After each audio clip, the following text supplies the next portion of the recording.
In the headlines, Governor Zulum established rehabilitation camps for repentant terrorists. Another batch of recruits of Nigeria Security and Civil Defense Corps graduate from training camp in Sokoto State.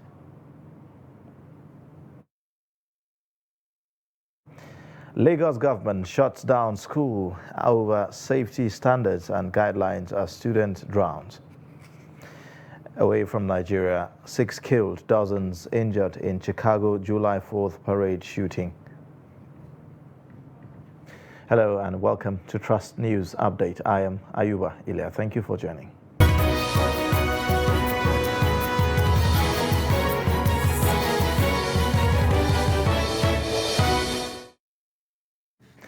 And now to the details.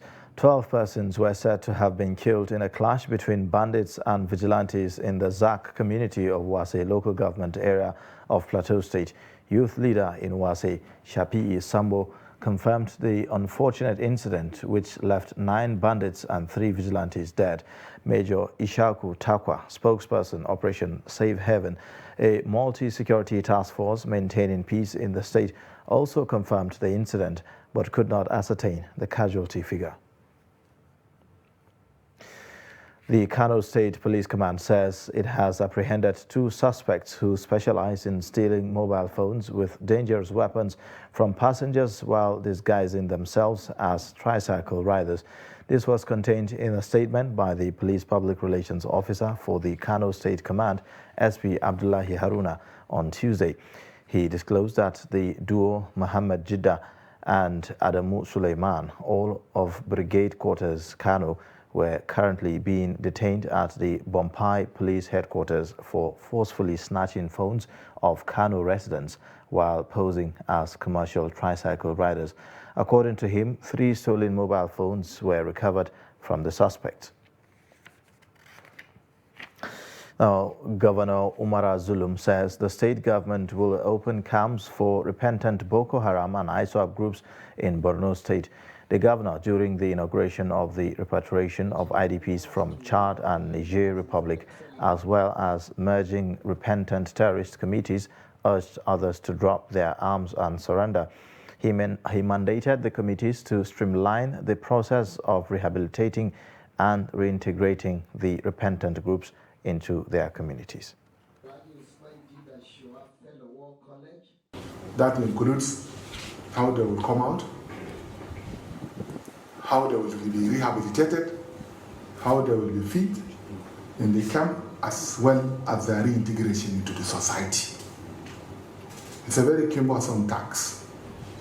So this committee has these 2 main mandates. Right now, all the 3 camps are full. It's a matter of serious concern to all of us. I had a meeting with the theater commander yesterday. I've directed him to look into the possibility of establishing additional bigger camp with a view to accommodating the larger number of defectors who are coming out here in mass. We must provide secretariat to this committee. We are going to interface with the committee at the federal level whenever they are here, and we are also going to have constant meeting with the security agencies amongst us to ensure that we have created an enabling environment for the defectors to defect to the Nigerian side without difficulty. Inshallah, in no too distant future, we assure you of submitting the first periodic report of how the committee intends to work, containing our modus operandi and then successes recorded. And the same periodic report will be given to you as we make progress into this. Another batch of recruits of the Nigerian Security and Civil Defense Corps have graduated from the training camp of the Sokoto State Command of the agency after the completion of their training exercise. Commandant of the Corps in Sokoto, Muhammad Saleh Dada is optimistic that the new graduates will help in boosting the ranks of security personnel to fight the rising insecurity in the northwest geopolitical region. while calling on the people of Sokoto State to also allow their women to join the services of the Corps. The commandant expressed dissatisfaction that among the 144,000 personnel that passed out, only one is a woman. The graduates comprised of 6 officers and over 130 personnel. The Commandant Mohammed Saleh Dada, inspecting the parade. Let me therefore recognize the presence of the representative of Nigerian Correctional Services. Sir, you are welcome. 144 graduates of the Nigeria Civil Defense Corps. Now, the crisis that engulfed the Bauchi State House of Assembly on Monday took another dimension as an attempt by yet to be identified arsonist to burn down the complex failed. The move led to a takeover of the assembly complex by a combined team of security operatives comprising men of the Nigeria Police Force, the Nigeria Security and Civil Defense Corps, and the Department of State Service. The special advisor to the Bauchi State Governor on National Assembly, Liaison Sani Bura, confirmed the incident to journalists on Monday. Trust TV gathered that last Friday there was a leadership crisis following the demand by 22 members who passed a vote of no confidence on the Speaker and principal officers of the House. The Speaker of the Assembly, Abubakar Suleiman, who is also the Chairman, Conference of Speakers of State Legislatures of Nigeria, had recently defected from the All Progressives Congress, the party on whose platform he was elected as lawmaker to the People's Democratic Party. Now, the Independent National Electoral Commission on Monday conducted a mock accreditation of voters ahead of the July 16 governorship election in Osun State. Hamidu Egbadi reports that residents who thronged selected designated centers for the mock voter accreditation expressed satisfaction with the exercise. At Unit 40, Ward 4, Ataoja D in Oshogbo local government, the INEC chairman, Professor Mahmoud Yakubu, and the Residents Electoral Commissioner in Osun State, Professor Abdul Ghani Raji, monitored the exercise.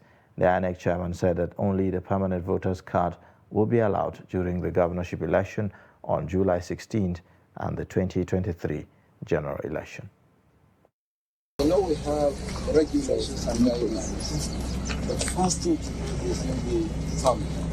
If it doesn't work, then use the facial. So the two can't fail. The facial, we know, is working well, and the only way it can fail is when you forget your face at home.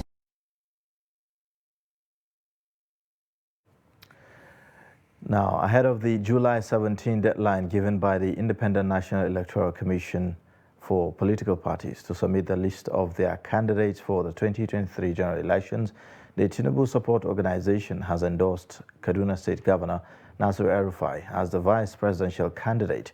Speaking during a press conference on Monday in Kaduna, TSO's Director General Aminu Suleiman said that the group arrived at the choice of El-Rufai after meeting with critical stakeholders from the Northwest Zone and beyond. He believes that the choice of running mate is a critical success factor for the victory of Tinubu in 2023. Hence, the organization having assessed all options wants the APC's candidate for the vice president to come from the Northwest. A state government with appointees all over Nigeria. His capacity is not in doubt. His personal ability, outstanding. He is firm, he is courageous, he is a principal. We know that he resisted every pressure to be dragged into the presidential race. We appreciate him and his colleagues, the APC governors from the North, for sticking to the view that gentlemen should be respect the agreement. El-Rufai is a leader whose talented and energy should be brought back to the federal level. We appeal to all leaders in the APC to support Asuwaju Bola Ahmed Tinubu to choose El-Rufai as a running mate.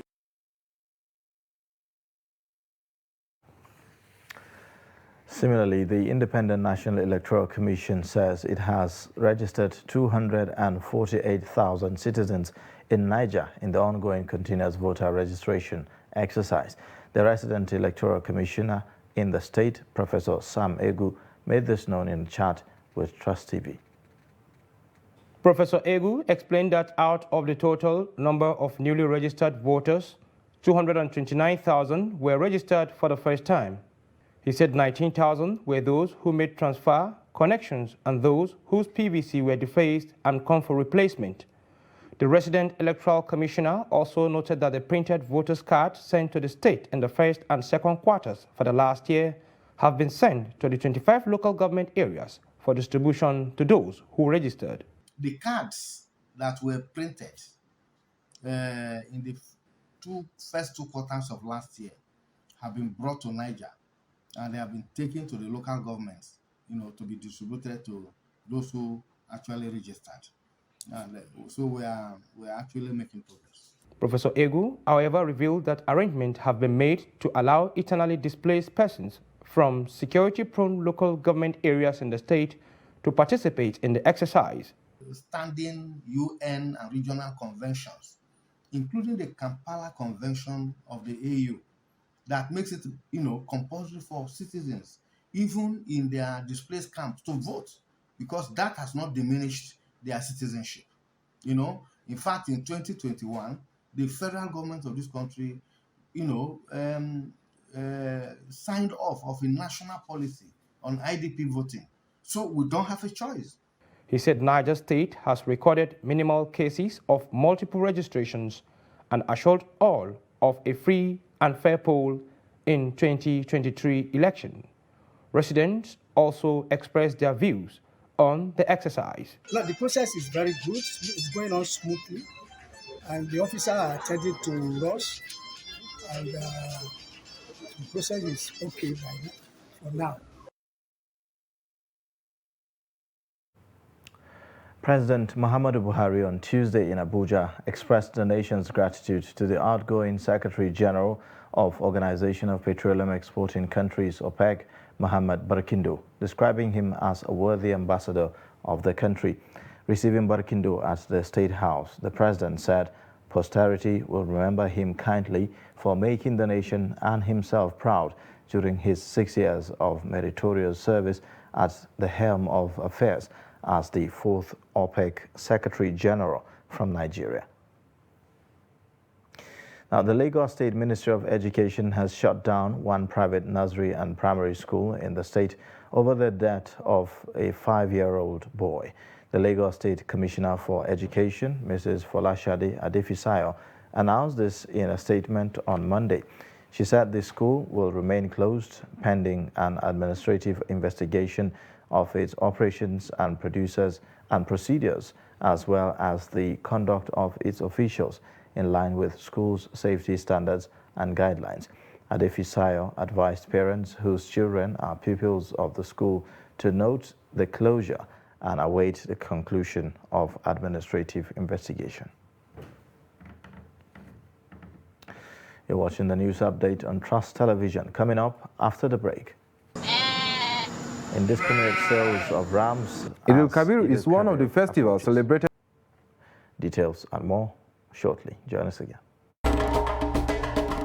To every politician, as the campaigns gain momentum and passions begin to rise, remember, the errors of your opponents do not make you a success. Do not run down your opponent and inflame passions to violence between and among your supporters. What counts is what you plan to do for the electorate and how you intend to relieve the sufferings and bring succor. Nigeria is in dire need of patriotic leaders at all levels. Leaders who will make national development their priority. Concentrate on telling the electorate what you intend to do when you get into office. Focus on making your vision clear to the electorate. Don't engage in verbal abuses, fake news, or speeches. Keep dealing with issues that will bring progress. You win the hearts and minds of the people by being above board, by being civil, patriotic, and showing empathy. Let's join hands to make the 2023 elections peaceful. A message from the National Orientation Agency.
You're watching Trust News Update. Here's a reminder of our top stories again. Governor Zulum to establish rehabilitation, reintegration camps for repentant terrorists. Another batch of recruits of Nigeria Security and Civil Defense Corps graduate from training camp in Sokoto State. Elsewhere, the National Population Commission said 1 million Nigerians will be recruited by the federal government for the conduct of the 2023 National Consensus. The commission assured that a reliable technological innovation had been advanced by the NPC for the conduct of the exercise to prevent politicians and interested elite from hijacking or manipulating the process.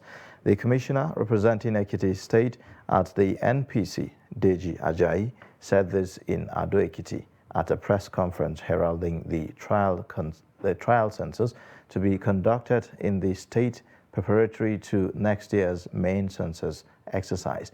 The former Ekiti State's head of service added that 9 towns across 9 local governments selected out of the 16 local government areas in the state had been delineated into enumerated areas to ease the trial census.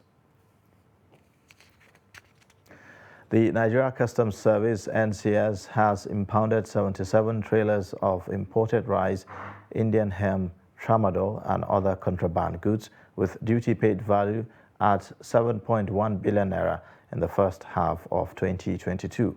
Disclosing this at a press conference in Lagos, the Customs Area Controller of the unit, Hussein Ejibunu, said 103 suspects were also arrested in connection with some of the seized goods during the period.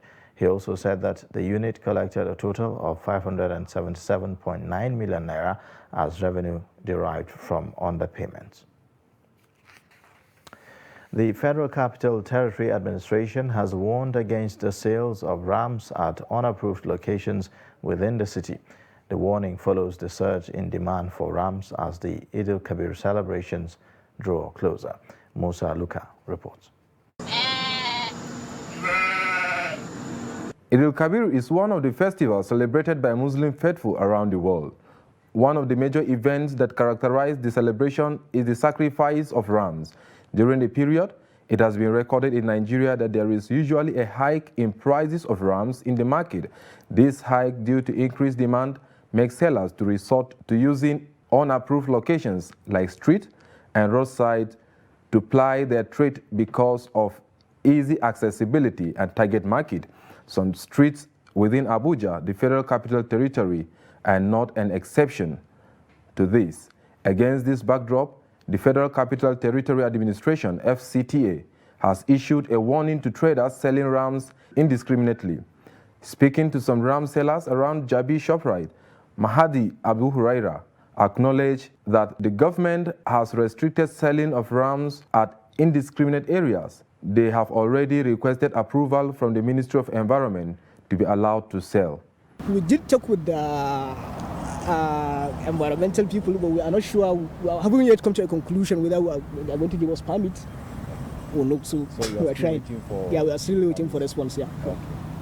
Abu Huraira expressed delight with the nature of the ram market despite the harsh economy realities, adding that the patronage increases as the Salah draw nearer. I will say it's somehow directly proportional to the, or inversely proportional to the number of days to the Salah. Earlier when we started on Thursday, the patronage was a bit small, maybe 5 to 10 people per day. While Salah is fast approaching, more people are still coming.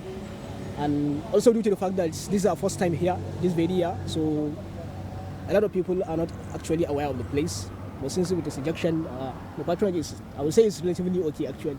Other sellers in the market are hopeful that despite the increase of prices of rams, they will still find buyers, especially with the coming of the Salah. We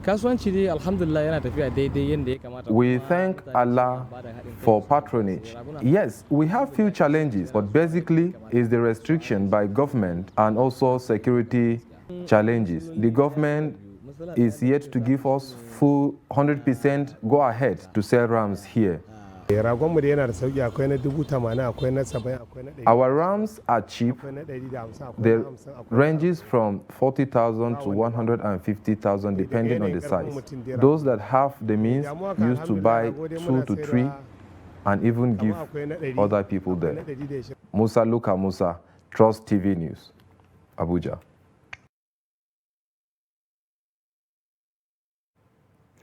And away from Nigeria, a gunman perched on a rooftop opened fire on families waving flags and children riding bicycles during an Independence Day parade near the U.S. city of Chicago, killing at least 6 people and wounding 36 others.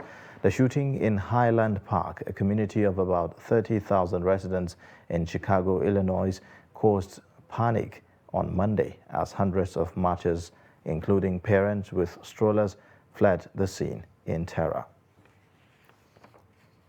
And in sports news, Manchester United are unsure whether Cristiano Ronaldo will fly out with the team on Friday for their pre-season tour of Thailand and Australia. Ronaldo has not reported back to training at Carrington, citing family reasons, which the club accepted. His absence comes as he wants to leave Old Trafford this summer if a suitable offer arrives. Ronaldo was due to rejoin his teammates on Monday, but has instead been keeping fit at Portugal's training base. And it's a wrap on Trust News Update. Watch more via all our social media platforms and also subscribe to our YouTube channel. I am Ayuba Ilya. Thank you for watching.